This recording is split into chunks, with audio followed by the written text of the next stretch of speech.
If you love podcasting as much as I do, you may be considering starting your own. Starting a podcast has been one of the best decisions I have ever made, but getting started can feel overwhelming. Buzzsprout is the easiest and most professional way to start a podcast. Buzzsprout has helped over 100,000 people launch their own podcasts, including me. Buzzsprout will launch your show on all of the major podcast platforms like Apple Podcasts, Spotify, and Google Play, to name a few. You also get a podcast website, audio players that can be dropped into other websites, and stats of who is listening, and so much more. Buzzsprout also publishes blog posts, podcasts, and YouTube videos every week. They are great tools and have useful information from expert podcasters. To start your own podcast and get a $20 Amazon gift card, follow the link in our show notes. This lets Buzzsprout know that I sent you, and it supports my show. Buzzsprout, the easiest way to start a podcast. Crime, Wine, and Chaos contains adult language and graphic content. Listener discretion is advised. Happy holidays, Chaos Kids! I'm Amber. And I'm Naomi, and this is Crime, Wine, and Chaos.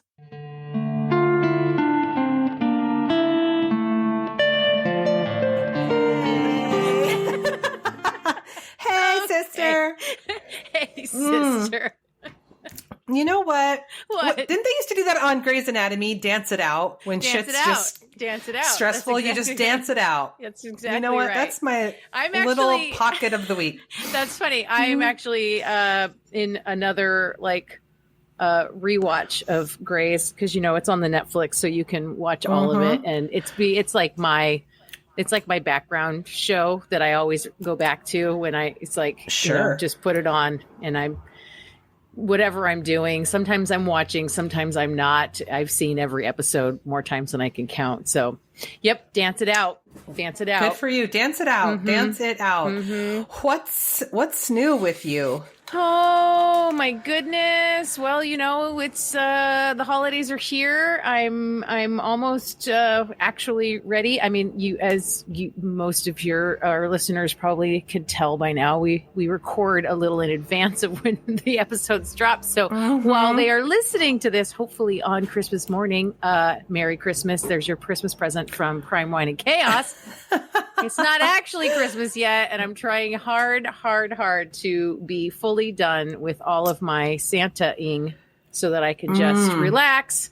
And we have our company Christmas party coming up in a couple of days, and it's the day before Jake's birthday, so we're going to make a whole night of it. We got a hotel downtown. We're going to stay the night in a nice hotel after the party on Thursday. We're taking the day off on Friday, and then I get to just mostly not go to work for a couple of weeks. I'll be working, but I won't be in the office until after the new year. So I'm just in that one more day of work, and then Thursday I'll work from home so that I can get myself ready to go downtown and go party Thursday night. I love that for you. So close. God, close. I know. So close. I know the feeling. What's going on with you? Just right there. Let me think. I'm still trying to get my new house together. I will say that because we are hosting a Christmas party and I was tasked with decorating my house, I took it to a new level. Of course you did. Of course you did.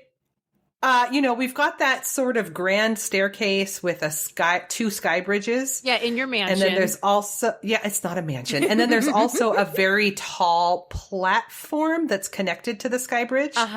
So I wrapped all of that railing in garland and lights. I have a Christmas tree on top of the platform. My God. I have one in the entryway and one in the living room. You have turned into that woman. I know, it's gross. It's very Wisteria Lane in here. And I set up my Christmas village. So, which I do have. Oh my God, of course you do. It's an atheist scene. That's what I call it. What does that even mean? It's not a nativity scene. It's just a village of regular folks. It's just a regular baby, not Jesus. Yes. Just some stupid old regular baby. But, it's brought me some joy, too. Well, it's like that is mixed in with boxes everywhere. And it's kind of, it's brought a little bit of joy in my home. Well, that I love it's starting that to look for like you. a home. I love that for you. What are you drinking? Are you drinking out of your new glass? Thank you for asking. No, because I'm afraid I'm going to break it in this room where I'm doing a bob and weave to get to my seat. Okay. I was drinking in it the other night. Those glasses will live here once I'm set up properly. Sure. It's the Androvia Temperani. I can't pronounce it. Androvia. It's a red white from Spain. A red white? A red wine. Oh. Androvia. Oh. Yeah. Is it delicious? It's been open. It was last week when I cracked it open and we were recording. It's vinegar now? Yeah. Yeah. It's, you know what? It's good for the gut. A little vinegar. That's good true. for the gut. That's true. So we are going to have a proper Christmas episode. So you promised me a Christmas crime. I did. Two things. One, did you know that there is a whole ass series on ID called Homicide for the Holidays? No, but of course there is. What are we actually doing? Yeah, so I'm going to tell you one and it's going to bum you out. Great. I mean, this is how we brought do. me a bummer crime story. Tell it to This me, is how we sister. do Christmas here. Great. Well, we were talking about this one a few months ago with sweet baby Jake because this happened in his neighborhood. This happened in Jake's neighborhood? At his dad's house. In Carnation? Yep. I'm going to tell you about the Carnation, Washington family Christmas massacre. Holy shit. Okay. Jake is going to lose his shit. Go on.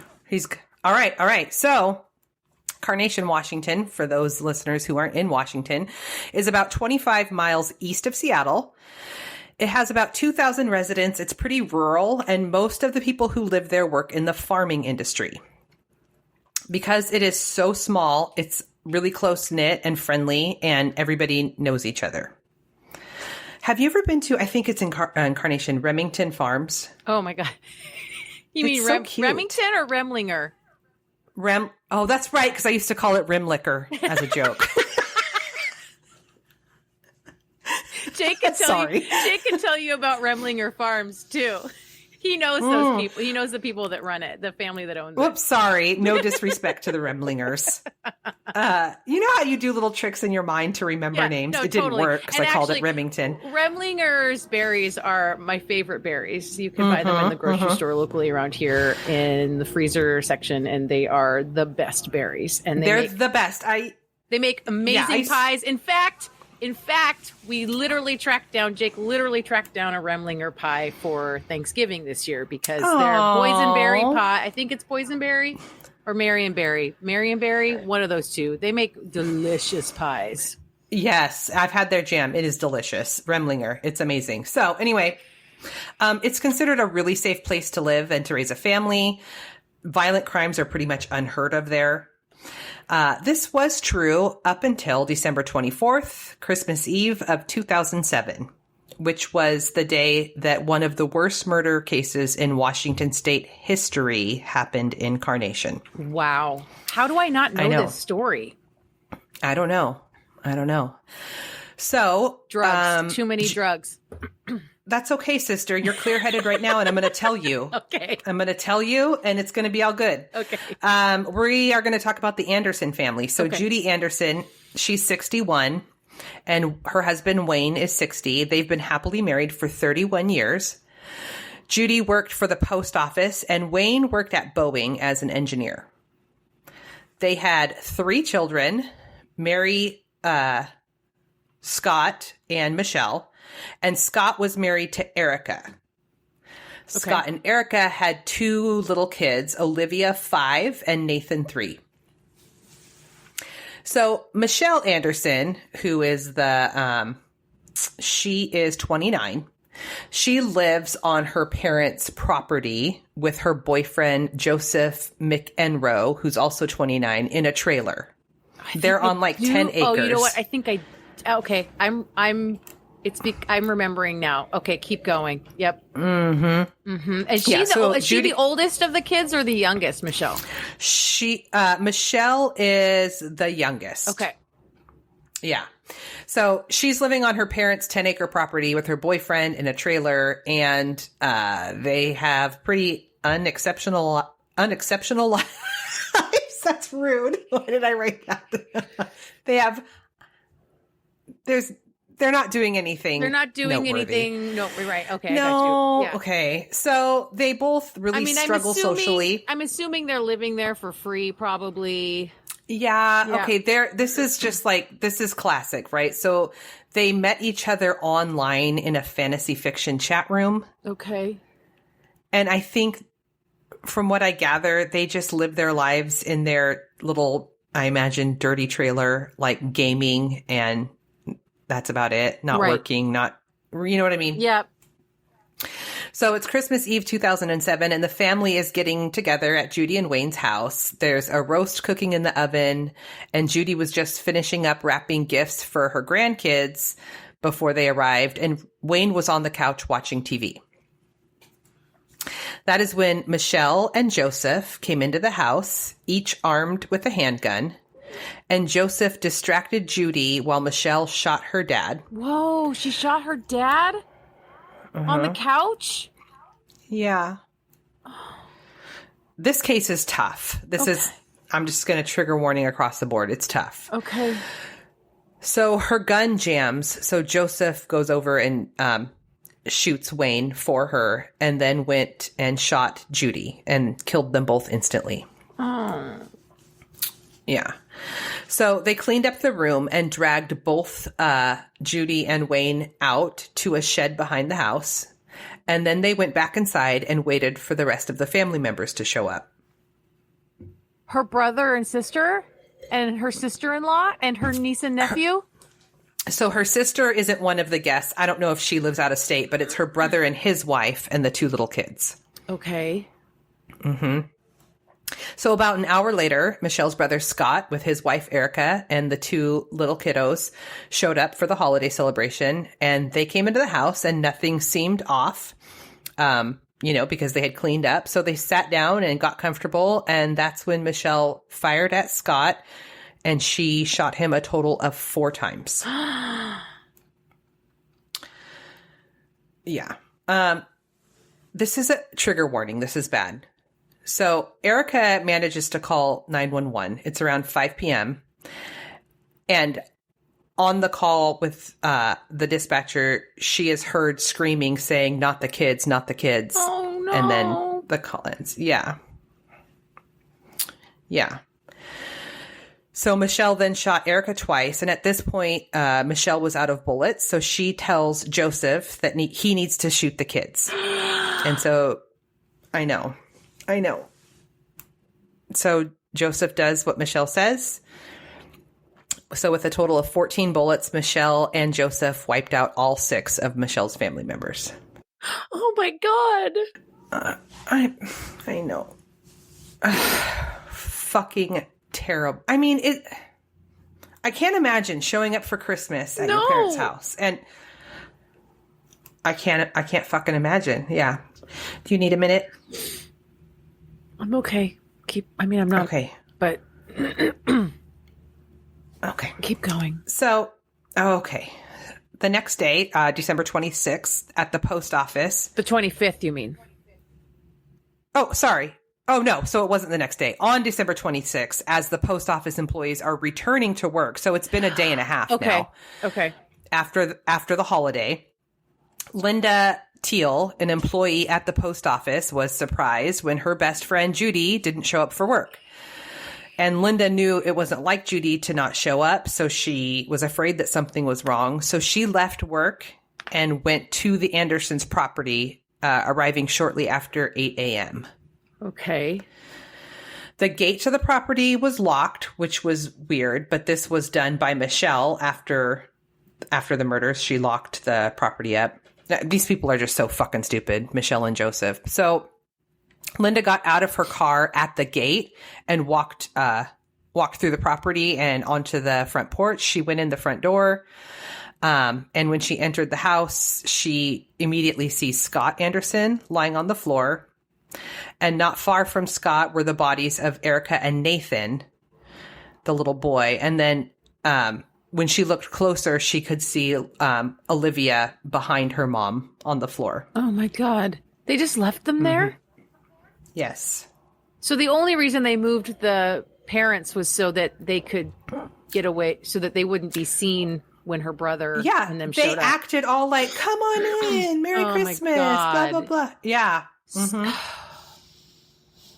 And I don't know what they told them, like, oh, mom and dad ran to the store. I mean, you know what I mean? Yeah. Just like, there was nothing suspicious. They came in and got comfortable, probably grabbed a drink, settled in on the couch, like normal Christmas. It's so fucking chilling, the whole thing. So Linda didn't have her cell phone on her, so she went up into Judy and Wayne's bedroom and called 911 from the landline.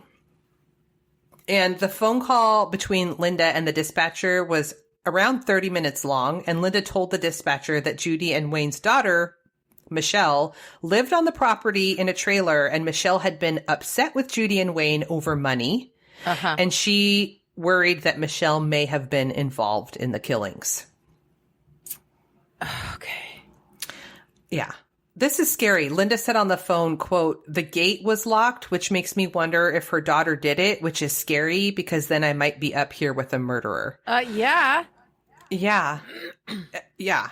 I think it's pretty remote. I mean, they're on 10 acres and she's, using the landline because she doesn't have a cell phone. And who the fuck knows if someone is still there? I can't. Yeah. And this is like 2007. So even if she did have a cell phone, her cell phone might not have even worked out there at that time very well. Like her reception might have been pretty. I mean, Carnation is like more and more now. It's just part of Pugetropolis, but it is out there. I mean, it's even from my house. I'm in Redmond. It would take me a good 25 minutes to get out to Jake's dad's place in Carnation.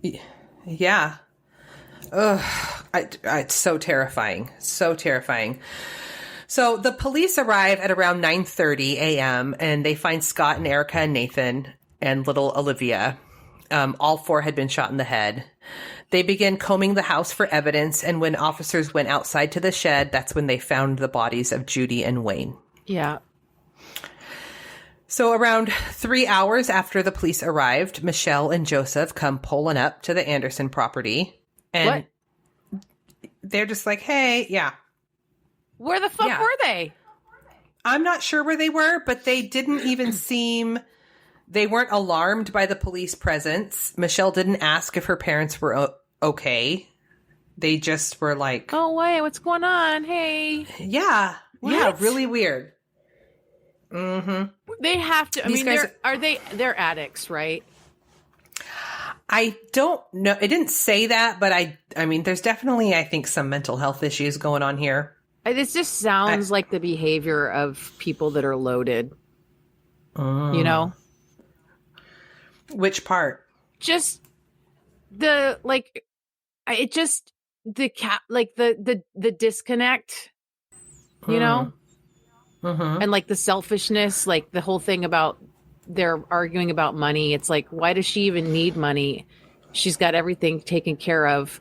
The only reason they would need money is if they needed to buy more drugs. Maybe, yeah. I don't know.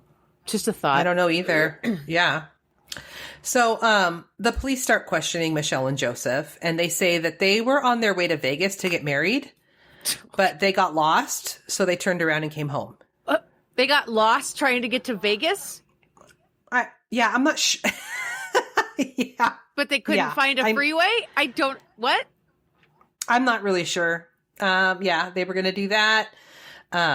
So they turned around and came home, and Michelle said that the last time she saw her parents was Christmas Eve before heading out for Vegas. Mm-hmm. Okay. I mean, yeah. When the detectives asked Michelle why she thought they were all at her house, she immediately just broke down and said, "It's not Joe's fault. It's my fault. As soon as I shot the gun, I felt so bad. Like, what the hell have I done? I'm a monster." Like, she wasn't even being interrogated, and she just, like, immediately confessed. Like, what? I don't know. What? See, this is what I'm saying. This is the behavior of an addict. Maybe so.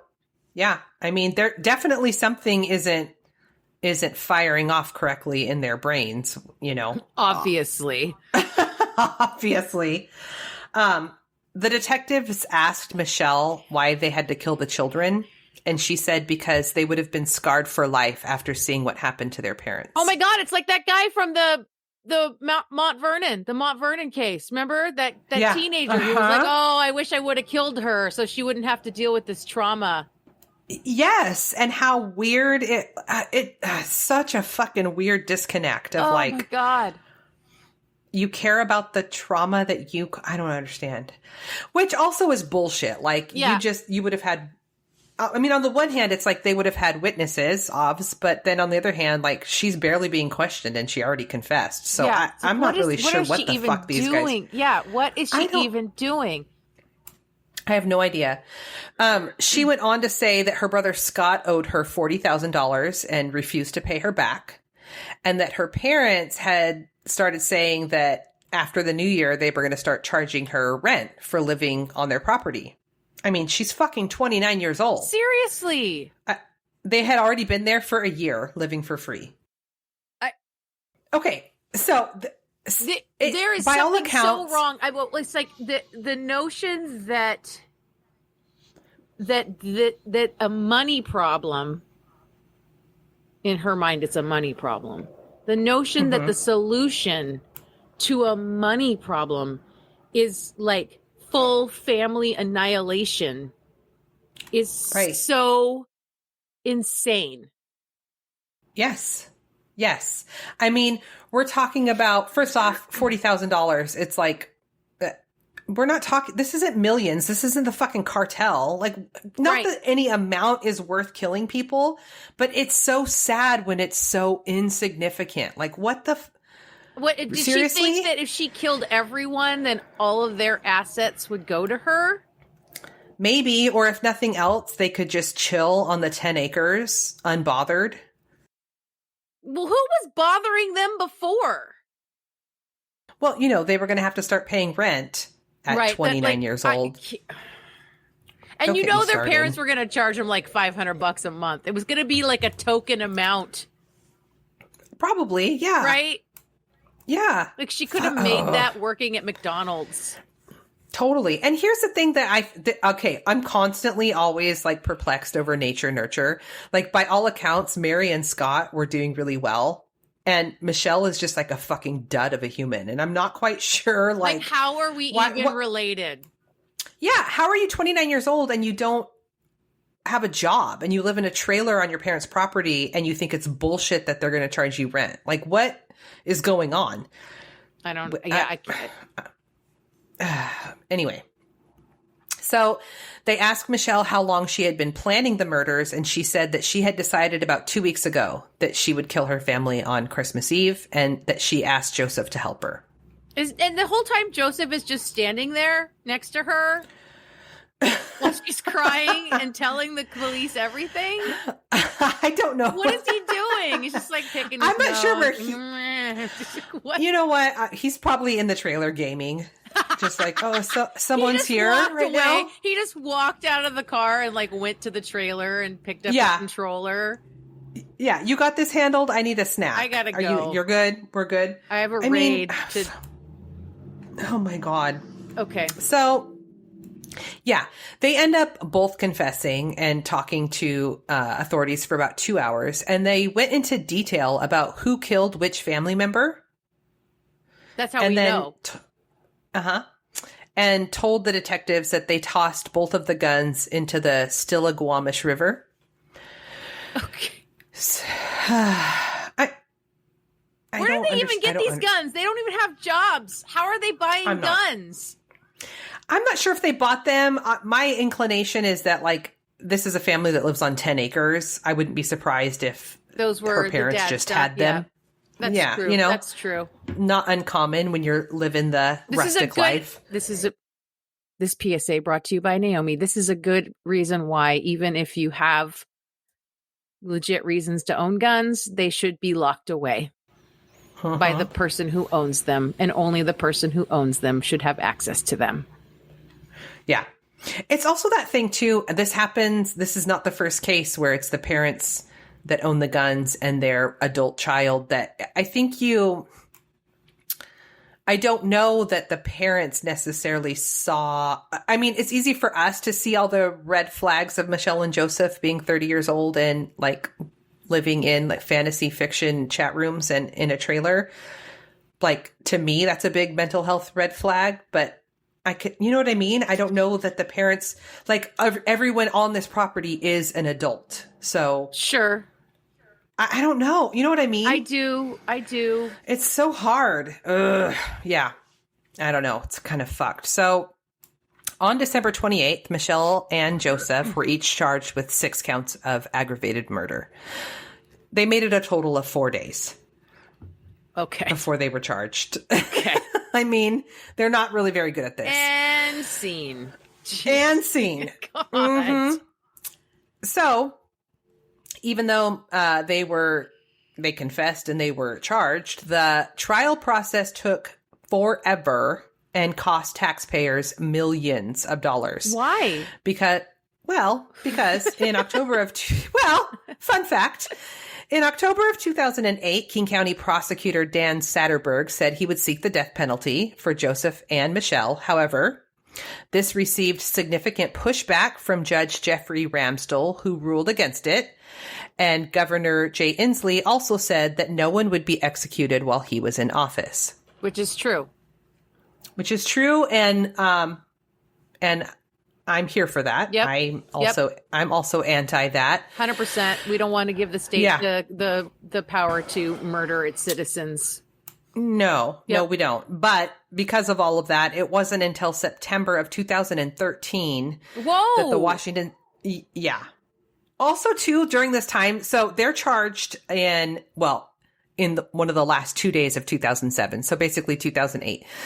They go to trial in 2015. And during that time, that's 7 years that they sat in county. Yeah. And their defense attorneys were like asking for them to be released on bail. Oh my God, no. Judge was like, no. But here's the thing, and I know this. County is not designed to hold people long term. So that means that when you're in county, you never see sunlight. There is no yard, there is no outside, and they're crowded. So like it is entirely inhumane for people to sit for years in county.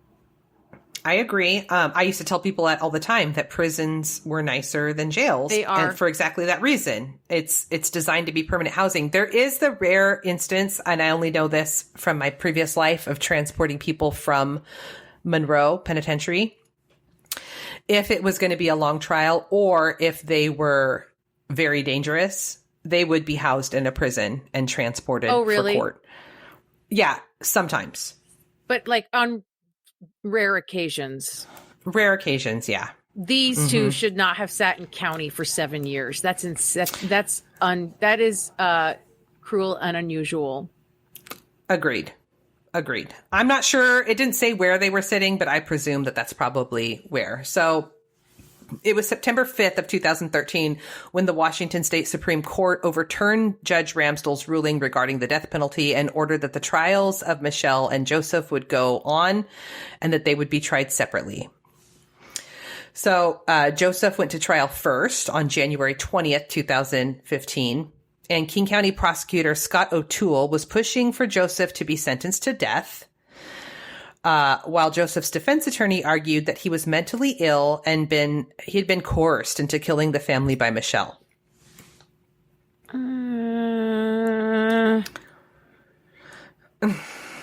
I mean, if that, look, the defense's job when the death penalty is on the table, the defense's job is not to get them free, but to, at that point when he's confessed essentially, at that point, the defense's job is to save his life. Right. So the defense is doing what the defense is supposed to do, which is to get people to get the jury to agree with him that maybe this guy doesn't deserve to hang. Right. Yeah. yeah, that's all he really can do at this point is try and get him the best sentence that he can. Yep. Joseph said that his girlfriend tricked him into killing a lovely family. And he said because she was jealous and she felt entitled. He also said that she broke him down and trained him to be obedient, and that she treated him like an attack dog. I mean, okay. I'm not throwing her any bones, so okay. No. On March 25th, 2015, the jury found Joseph McEnron guilty of 6 counts of aggravated first-degree murder. He showed little emotion during the trial. On April 3rd of 2015, he was barely able to make a coherent sentence due to being heavily medicated with anti-anxieties and antidepressants. Mm-hmm. And at one point, during the trial, he started laughing hysterically. Oh, no. Oh, no. Uh-huh. That's not a good look. No. Hysterical laughing when it's inappropriate is creepy. Did that ever happen in your courtroom? Did you ever see anybody lose it and just start laughing? When it wasn't the right time to be laughing? Probably. I saw someone fall asleep once. Wasn't that like over Zoom though? No, that was in court. That was in the jury box, right? Somebody fell asleep in the jury box? Someone fell asleep. Yeah, there was the gal that forgot to turn her camera off on Zoom court and went to the bathroom. Oh, that's right. Oh my God. I always called Zoom court imagine the most fucking dysfunctional Brady Bunch. That's what we were doing. Seriously. Yeah. Oh my God. Oh, okay. Yeah. So he was laughing uncontrollably. And then, when describing the look on Judy Anderson's face when he shot her, he put his arm over his head and began rocking back and forth uncontrollably. Okay. You know what? Dial back on the meds, guys. Or take it up a notch. Maybe you're on the wrong ones. I'm not sure. Something needs to be tweaked. Anti-anxiety meds means he's all Xannied out. Okay. He's like Xanax to the max. Either that or like Klonopin, right? Like it's a benzo. He is loopy as shit. And then you add some other medicine on top of that. And it's like, he might as well just be drunk. Okay. But if you have even a little bit of a soul, and I'm just trying to put myself in his shoes for a second here, to have seen the look on Judy's face right before he did what he did. And that is a little clip, a little movie clip that will play over and over and over again in his mind for the rest of his life. I imagine you would need to be heavily medicated to be okay with that. Oh, no, 100%. And also probably like any mental health issues that were existing before are only exacerbated by the PTSD that he has self-inflicted by committing this heinous act. Yeah, no shit. Yeah, totally. Yeah. So Joseph, he held on to his claim that Michelle manipulated him and that he felt that he had no choice but to participate in the killings. But prosecutors were like, nah. They told the jury that Joseph did play an equal role. And on being questioned by Prosecutor O'Toole, Joseph lashed out and said, "You know what? Fuck it. If you want to kill me, go ahead. Kill me. I don't care." Like he lost his shit in the courtroom. Yeah. So, in Washington state, for the jury to recommend the death penalty, all 12 jurors must be in favor. And in Joseph's case, there were 8 who were for death and 4 who were not. Mm-hmm. So he was sentenced to life in prison without the possibility of parole. Yeah. So then we go on to Michelle's trial. Uh-oh. Well, she has the benefit of going second, and because of the outcome of Joseph's trial, King County Prosecutor Dan Satterberg again announced that Michelle Anderson would not face the death penalty. Wait. He said, quote, Okay, keep going. I'm sorry. Okay, no. Did you have a question? No, I'm just like, all of a sudden he doesn't care about the death penalty? I think that he would be, I don't know what the negative implications would be for him to ask for it and not get it. Like, she's going to get life. She confessed, but It was off the table. Maybe for the sake of ease for the trial. Like, he's not going to be arguing that. Okay. Because it's not going to happen because Joseph went first and it's not going to happen. confess but then plead not guilty? Yes. Oh. Mm-hmm. I'm like, why are we having trials? Okay. Yes, it costs the taxpayers millions to get what they would have gotten if they had just taken a plea deal in the first place. Okay. Yes. So he said, quote, to proceed with the death penalty case against Michelle Anderson in light of the sentence imposed on defendant Joseph McEnron would not be in the interest of justice. Okay. Okay. So, January 25th, 2016, Michelle's trial begins. In his opening statements, O'Toole stated that, quote, the motive for these murders is pure, unadulterated greed, referring to an interview Michelle had with a detective in which she brought up money more than 35 times in her explanation as to why she killed her family. Jesus. It's fucking gross. Okay. All she had to do was write it out. She was going to get that property. Like, she was going to get that property. She was going to split it with her fucking siblings when her parents passed. Like, she was going to be fine. Yeah. And it's not like she was homeless and hungry and like, right. This was a very loving family who they were not letting their child just be fucked. They were taking care of her, but that doesn't mean that she gets everything that they've worked their asses off for. That's not how it's just so fucking how do you end up with such an entitled shithead? I don't know. When you're hardworking people, that's my biggest fear. I mean, kidding. She's the youngest. She was the baby. Mm-hmm. Parenting style changes from oldest to youngest. I know, but the baby in our family is a fucking go-getting badass. Oh, like, how does this happen? We all got the good genes. You know what I mean? Oh, I guess so. Well, I mean, except for me. But you two are rocking it. Whatever. You're crushing it at life. It took me longer to get there. That's all I'm saying. Sister, I feel like my life is just starting in my 40s. So preach. And there's nothing wrong with that. I figured it out. That's the other thing too. One of the things, sorry, I keep going on these side tangents. One of the things that, not to throw Michelle or Joseph a bone, but one of the things that always stuck out in my mind, in watching Bowling for Columbine is like, I think they were interviewing the two dudes that went to Columbine High School that are the creators of South Park. Yeah. And they were saying, like, I wish that people this age could just know that what's happening now isn't going to happen forever. Right. Like, this is such a stupid period of your life, like being young and not having direction and all the things. And like making these permanent decisions is such a fucking bad idea. If you could just hang in there. Yep. You know? Yep. It's like, fuck.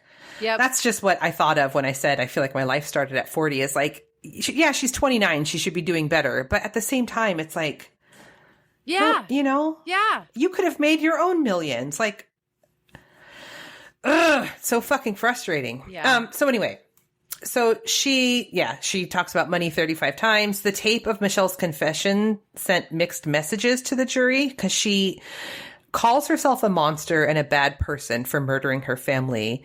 Then she goes on to say that her mother and her father and her brother had abused her over the years. And she said, quote, I wasted my life because of these assholes. It's not fair. They all abused her? Okay. That's what she said. I know. Yeah. It also came to light during the trial that Michelle hated her brother Scott's wife, Erica, because she felt like Erica had pushed her out of her brother's life. And the O'Toole, the prosecutor, said that Michelle truly, truly, truly fucking hated Erica.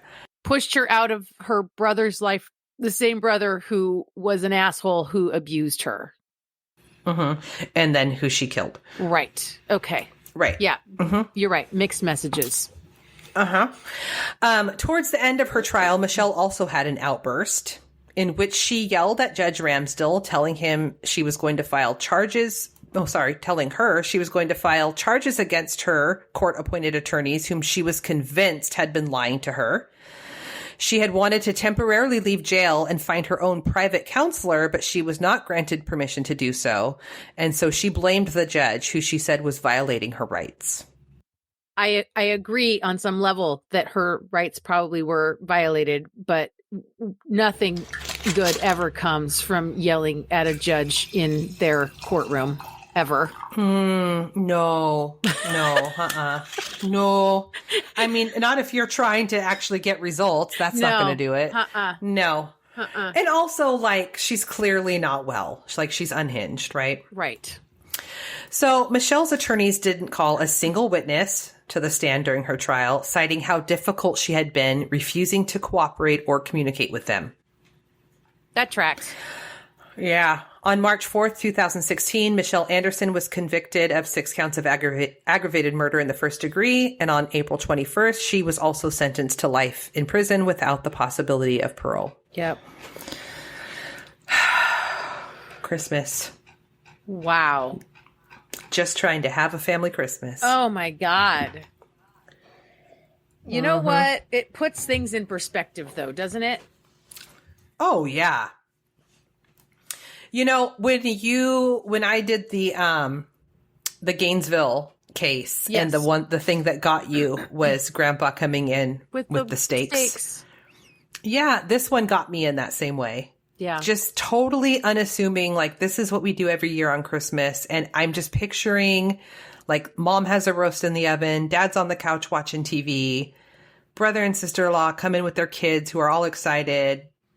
They don't suspect anything. Gifts, the whole thing. They're going to make cookies with grandma. Mm-hmm. It's so fucking chilling.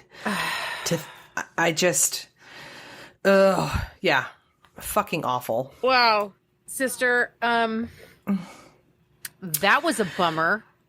I'm so sorry. You said Christmas, and I brought you Christmas. Merry Christmas. Oh, my God. For me? Yes, it's all for you. Oh, my God. Santa came. Oh, my God. I had heard that story, but it's like I didn't remember like all the specifics around it. But I did recognize it once you started talking about them being out in the trailer on the property and the boyfriend that she met online. Like, oh yeah, okay, I do semi recall this, but I guess maybe I blocked it out because it's so horrific. I mean, it's a full like massacre, family annihilation. That is insane. I mean, it's insane. It's insane. It's totally fucking insane. Yeah. And it's awful. I cannot imagine. No, I cannot imagine. I won't ask you if you can. I can't wrap my brain around it in any way, being in any way, shape, or form a part of that scenario, like on any side of that equation. It's just, no. That's crazy pants. Wow. Well, thank you? Question mark? Sure. Sure. How about I shift gears for us a little bit here and tell you a Christmas themed chaos story. How's that? Okay. I love it. There is some crime involved, but it's a little bit out of control. So I am going to tell you about the Santa Claus bank robbery. Okay. We're going all the way back to 1927 in Texas, where Marshall Ratliff has a plan. You see, Ratliff was just paroled from prison, where he'd been serving a very long sentence for a bank robbery he'd committed in Valera, Texas. And I guess this was the only way this guy knew how to make a living. So he was planning another bank heist. Okay. In Cisco this time, which is where he had been living prior to his stint in prison. It's late in the year, and Ratliff has set up his villain's lair in Wichita Falls, which was really just a boarding house run by Mrs. Midge Tillett. And he had assembled his minions. He originally wanted to make this a family affair and bring in his brother Lee. But Lee had just been picked up again and thrown back into the slammer. Oh, God. What's Lee doing? What? Oh, my God. It's a family thing. We don't know. So I have no idea. It. So Ratliff did know a couple of dudes from Huntsville, Henry Helms and Robert Hill, and they were both also ex-cons, and they pulled in a safecracker. But he fell ill with the flu, so they enlisted Lewis Davis, who was a relative of Henry Helms. And he had a family that he needed to support. And they promised Davis that they would score big and it would be totally worth the risk. Oh. So, the morning of Friday, December 23rd, the group arrived in Cisco in a car that they had stolen in Wichita. Ratliff knew this robbery was going to be risky for him since he was from Cisco and he could easily be recognized. So as they neared the area of the bank, which sat in the heart of the town, Ratliff put on his disguise, a Santa costume he borrowed from his landlady, Midge. Oh, my God. Okay, well, I mean, yeah, you don't shit where you eat, so I guess... Santa it is. Santa it is. So he gets out of the car alone and he saunters down the main street dressed as Santa with a big old smile on his face. And since everything in town was decked out for Christmas, no one even batted an eye. Oh, it's kind of brilliant. So, right? So kids were approaching him. They were all excited and he stopped and he chatted with them. He answered their questions. He patted them on the head. Some of them even followed him. Ooh, it's Santa. Oh, God. A couple of them followed him into the alley where he met his fellow would-be bank robbers. Some of them followed him all the way into the bank. No. Oh, God. As soon as he walked into the bank, one of the cashiers kindly greeted him. Hi, Santa. Oh, no. But he didn't respond. He just walked to the island in the middle of the lobby, you know, where they keep like the pens and the slips and things. Yeah. There were customers at the counter with the other cashiers, and a couple of which they also greeted Santa, right? They also like waved and said hi to Santa, and he continued to ignore them. And then Robert Hill came in, pointed his gun at a cashier, and yelled, "Hands up!" Was he dressed like an elf? No. Okay. I wish he was. I wish he was too. Henry didn't need a disguise. Nobody knew who Henry was. Oh, okay. So Henry Helms and then Lewis Davis followed quickly. The other two followed quickly behind, and they were also brandishing their guns. So now there's the three guys without the Santa suits. They've got their guns. Ratliff made his way behind the cashier counter, opened a drawer under the counter, and found a gun and put it in his waistband. So this is a good time to tell you that at this time, Texas was subjected to 3 or 4 bank robberies a day. A day? A day. What the fuck kind of lack of security measures are happening specifically in Texas? I don't know.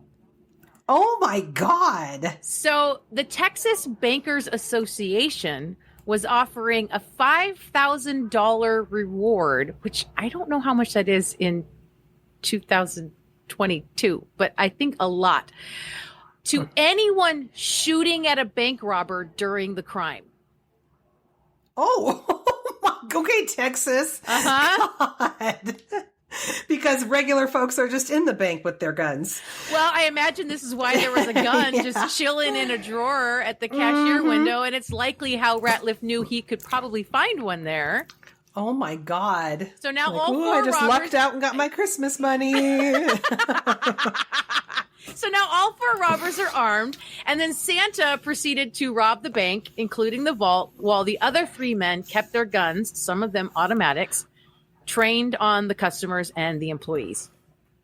In the midst of all this, a woman and her son entered the bank, not realizing what was going on, so her son could go see Santa.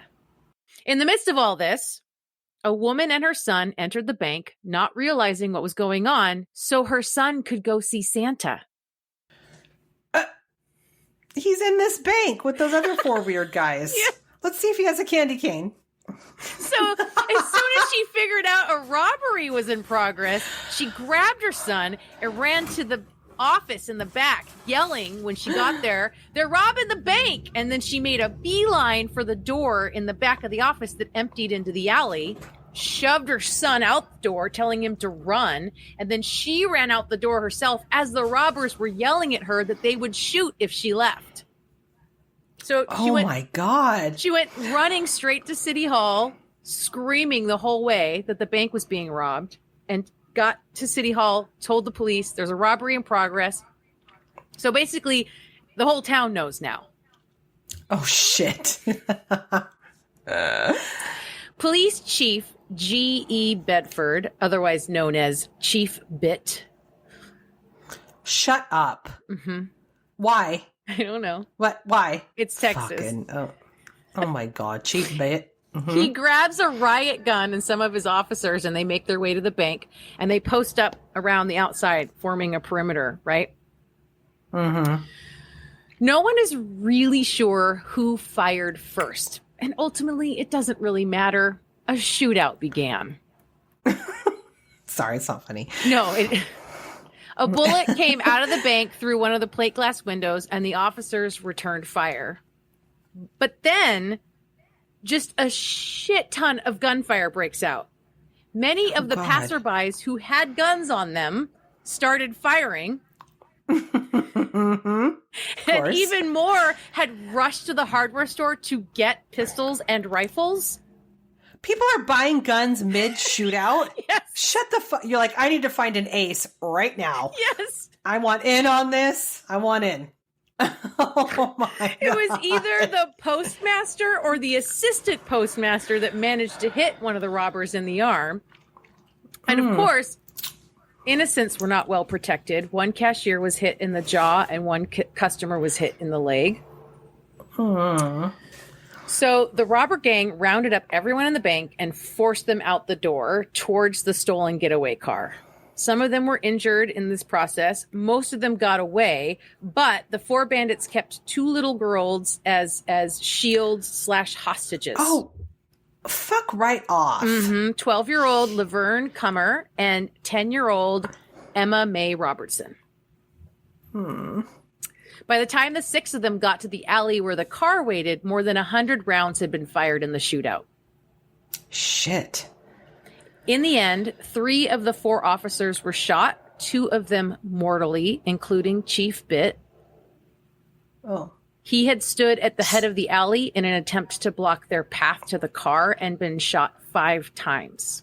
Oh, I feel terrible for making fun of his name now. I know. R.I.P. Chief Bit. I'm know. sorry. He died a few hours back. later. Oh. Fuck. Ratliff had also been hit twice in the chin and in the leg. Can you imagine getting hit in the chin? It keeps saying in the chin, and I'm like, ugh. Earlier, when you said someone was hit in the jaw, I was like, oh, God. I know. That sounds horrible. Oh, fuck. Yeah, that really does. So the one officer who remained unwounded ran back to the police station to grab more guns and chase them on foot, but he was picked up by a civilian in a vehicle and who aided him in his pursuit. Oh. Now, okay, so there's civilians that are shooting and civilians that decided that they were the self-appointed getaway car too? No, they were helping no, not the getaway car, the police officer. Oh, okay, sorry. I thought they were like, come on, hop in, Santa, I got you. No. So the assholes who robbed the bank are driving down the main drag of town. And they're being chased by a mob.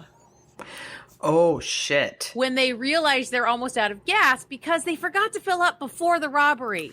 Oh, my God. Wow. This guy is a seasoned bank robber. Right? What are you doing? Right? So they're almost at the edge of town, and one of their tires gets blown out by someone in the angry mob with a gun, and they piled out of the car, waving their guns, and they stop a passing Oldsmobile driven by a 14-year-old. Wait, what? What is going on? Texas. And now they're transferring their hostages, their loot, and their injured crew into this carjacked Oldsmobile, all in the midst of continued gunfire. from the mob. Oh my God. Except this is chaos. I told you. They can't actually start the car because that 14-year-old cleverly took the keys with him when he was ordered out of the car. Holy shit.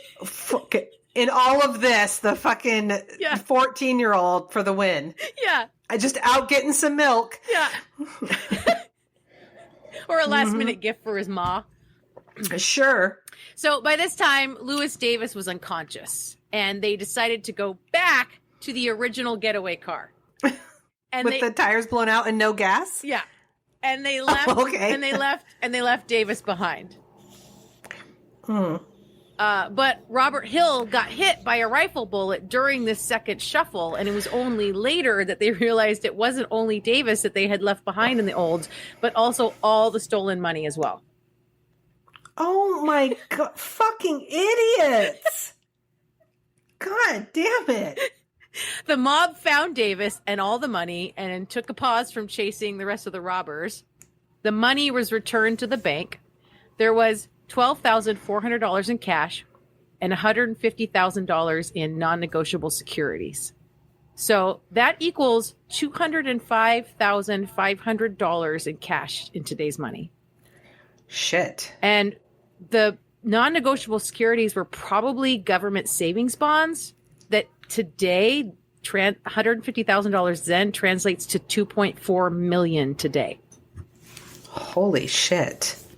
Lewis Davis, the only one of the four robbers who had no record to speak of, was taken to Fort Worth Hospital, and he immediately died from his gunshot wounds. Oh. The rest of the gang raced out of town, firing back on one of the cars that was still chasing them, turned off onto a dirt road and threw nails out of the car in an attempt to disable the pursuing vehicle. Shit. Then they took another turn right into a pasture, running over scrub brush and cactus until they couldn't go any further. At this point, they had to abandon the vehicle and the two little girls they were holding hostage and run on foot. Oh my God. Were the little girls hurt? I saw no comments that they were hurt or not. Okay. So I think they were okay. Okay. Okay, good.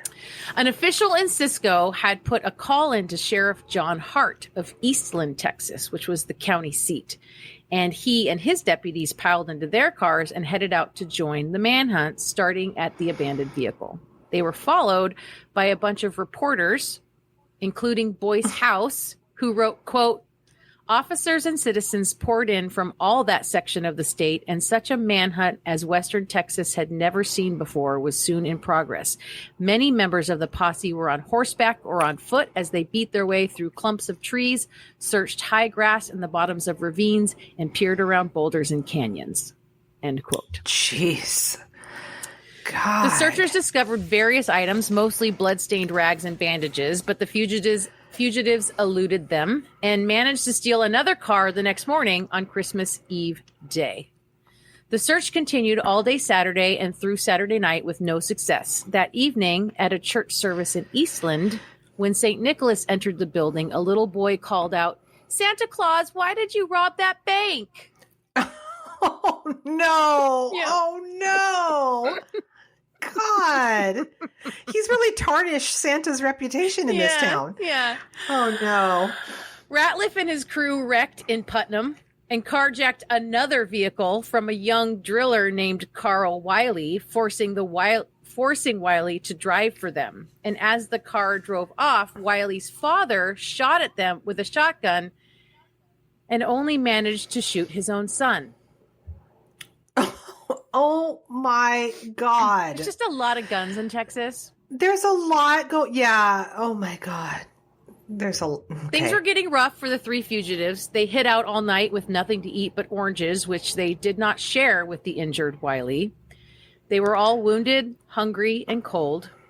They decided the next morning that they would return to Cisco and hide in plain sight. Okay. Are we still dressed as Santa? I don't know. I don't think so. Okay, because that's not Soup's unassuming. Okay. Right. So they gave Wiley his car and his freedom, and they stole yet another vehicle. Wow. The next morning, so I think this is Christmas Day, the three ran into an ambush in a little town called South Bend. As they were about to cross the Brazos River, they spotted cops on the other side of the bridge, so they put their car in reverse and backed up as quickly as they could, spun around, and another car chase ensued. Ratliff, Jesus. Helms, and Hill jumped out of the car in an oil field and ran, not knowing they were being hunted now by Deputy Sheriff Cy Bradford. Ooh. Bradford is famous for bringing law and order to the coal fields of Strawn, and later as a Texas Ranger during the wild and volatile oil days. His career Holy included shit. a great many gunfights, and Bradford always won. Ooh. Before his car had even come to a complete stop, he was out of it with old Betsy, his double-barreled shotgun, and an extra pair of shells in one hand. As the threesome ran, Bradford fired one shot, and one of the three men fell. He reloaded before firing again. The other two kept running, firing back over their shoulders. Bradford fired a second shot. Another one fell, but staggered back up and kept going. Bradford shoved the second shell from his hand into his shotgun and shot again. The third fell to his knees, but got himself back up and staggered into the machinery of the oil well. Wow. It was Ratliff that had been the one that did not get back up. It was said he was a walking arsenal with no less than 6 gunshot wounds and 6 pistols in his possession when he was captured, including the Wow. one from the bank. Helms and Hill escaped into the woods by the Brazos River. The manhunt for Helms and Hill never let up, so they wouldn't have time to rest or heal. They brought in airplane assistance, but couldn't spot them in the forest. Their trail was eventually picked up, and it was clear they were not doing well. Their tracks were very close together, showing that they were shuffling along with their injuries and on inclines reduced to crawling to keep moving. They were eventually caught in Graham, Texas on December 30th, 7 days after the bank robbery, because they stopped to ask some dude for directions to a boarding house, and he took one look at them and their weapons and called the cops. Well, yeah. I mean, they're probably all bloody, disheveled, fucking Dirty. shit hot mess. What are you? Oh my god! Holding guns, like, we're looking for a boarding house. Yeah. I gotta call someone. Yeah, you're not looking soups chill at all. Yeah. Mm-hmm. Wow. Despite all 3 men having sustained serious injuries and lack of food for so long, they all survived to go to trial. Oh, Henry shit. Helms was identified as the one who fired the shots that killed those 2 officers outside the bank. He was given the death penalty. He tried to plead insanity to no avail and was executed by electric chair in September of 1929. Robert Hill pled guilty to armed robbery, actually took the stand in his trial, crying for mercy and claiming an unhappy childhood. He was given a 99-year sentence. He escaped prison 3 times. Jesus Christ. He was captured. These guys. I know. And he was captured each time.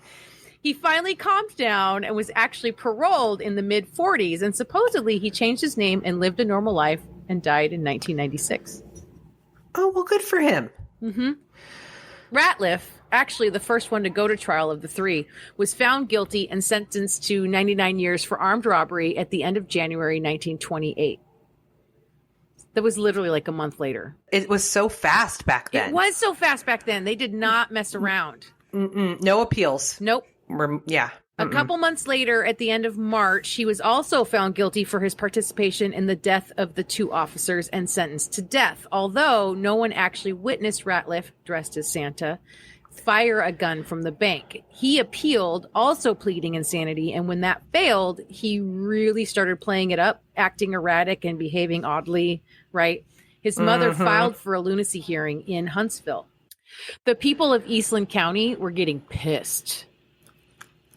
They wanted him to be executed, like now. And the notion that he may escape justice with this insanity nonsense was not sitting well with them. So, Okay. A judge wrote a bench warrant for Ratliff for the armed robbery of the Oldsmobile. Remember the first one they carjacked but abandoned after that 14-year-old ran off with the keys? Yeah. One night in November, while awaiting execution there, Ratliff pulled a fast one on the two jailers who were watching him. He feigned an illness and pretended to be paralyzed, and he convinced them to bathe him and feed him as an invalid. And while they were taking him to the bathroom, he got his hands on a gun that was just sitting on a desk. Jesus Christ! What is going on? Everywhere. So a fight ensues, right? He shot and killed one of those two jailers, and then he gets into a violent fight with the other one. And most of the town watched on from outside, unable to do anything to help this jailer because of the steel door on the building. And they were all there because he was supposed to be executed. Well, they were there because they wanted to get a peek at this guy. Yeah, I mean, people were looky-looing, right? Because he was... Holy shit. So the cop did manage to beat the living shit out of Ratliff and throw him back in the cell unconscious. But by early evening the next day, almost 2,000 people were camped outside the jail, and they were all, let us have him. Oh, God. The remaining jailer that didn't die the night before, he wasn't having it, but he was overruled by 15 to 20 men who tossed him aside and dragged Ratliff out. No. Oh, yes. They tied his hands and feet and dragged him to an empty lot behind the theater in town that incidentally was currently running a production of a play called The Noose. No. And that mob lynched him. Oh, my God. And it was messy. Oh, God. Their first attempts didn't work, and so they had to try again. It was a whole thing. And it took him like 20 minutes to die. Oh, no. God, that's fucking terrible. Yeah. They put his body in a furniture store, and the next day hordes of townspeople came to view it until a judge intervened to have it taken away. Gross. What is wrong with these people? Jesus Christ. The First National Bank still stands in Cisco, although it is in a new building. It features a painting of the robbery as well as a collection of newspaper clippings and pictures of those involved. In 1967, the Texas State Historical Survey Committee placed a medallion on the bank commemorating the robbery. When I went looking for a Christmas crime or a chaos story, I found the story in a listicle, and it claimed that a classic drawing of a Santa Claus face was actually used to help identify the criminals, but I couldn't find any articles that actually confirmed that. What? But they made it sound like just this cartoon classic drawing of like a rosy-cheeked Santa Claus head was like on the wanted flyer.